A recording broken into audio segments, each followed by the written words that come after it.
के अंत में होने जा रहे हरियाणा विधानसभा चुनाव को लेकर तमाम पार्टियों ने अपनी तैयारी शुरू कर दी है। वहीं हरियाणा की सबसे पुरानी राजनीतिक पार्टी इनेलो ने भी अब मायावती की बसपा के साथ चुनाव लड़ने का ऐलान कर दिया है। हालांकि लोकसभा चुनाव 2024 में मायावती ने किसी भी दल से गठबंधन न करके अकेले ही चुनाव लड़ने का फैसला किया था, जिसका नतीजा सबने देखा ही था। उस चुनाव में हुई करारी हार के बाद अब बहन मायावती ने अपनी चुनावी रणनीति बदलने का काम किया है, जिसके चलते मायावती ने हरियाणा में होने वाले विधानसभा चुनाव में लोकल रीजनल पार्टी इनेलो के साथ चुनाव लड़ने का ऐलान कर दिया। साथ ही बसपा इनेलो गठबंधन का सीएम फेस कौन होगा ये भी तय कर लिया गया है। मायावती के उत्तराधिकारी कहे जाने वाले आकाश आनंद बसपा के नेशनल कोऑर्डिनेटर हैं। इसी के चलते वो पार्टी को मजबूती देने का काम कर रहे हैं। गुरुवार को हुई बैठक में तय हुआ है कि हरियाणा की 90 विधानसभा सीटों में से बीएसपी ने 37 सीटों पर चुनाव लड़ेगी और बाकी बची सीटों पर इनेलो अपना दावा ठोकेगी।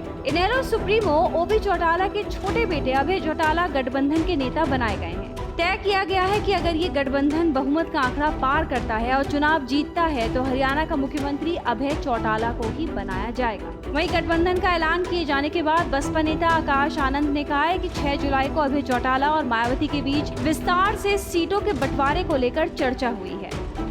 हरियाणा की जो जनता है उन्होंने जेजेपी को भी वोट डाल के देखा, उन्होंने कांग्रेस को भी वोट डाल के देखा और भाजपा को भी वोट डाल के देखा। अब तीनों ने सत्ता चलाई है, सरकार चलाई है काफी लंबे समय तक। और अगर आप गांव-गांव में घूमेंगे और लोगों से बातचीत करेंगे तो आपको मालूम होगा कि किस तरह यहाँ पे लोगों में कितना गुस्सा और कितना आक्रोश है कि किस तरह उनकी बातें नहीं सुनी गई, किस तरह उनके लिए काम नहीं किया गया।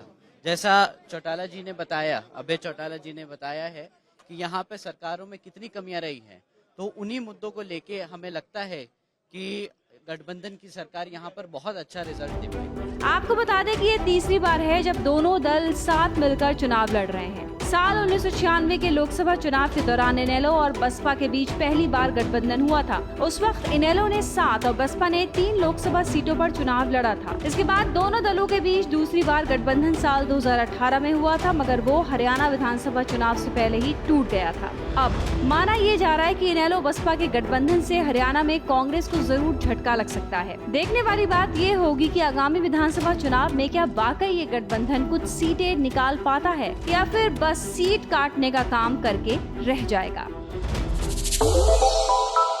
श्रेष्ठ भारत पर खबरों से जुड़े रहने के लिए चैनल को सब्सक्राइब और लाइक करें, बेल आइकन दबाएं और देखते रहें श्रेष्ठ भारत।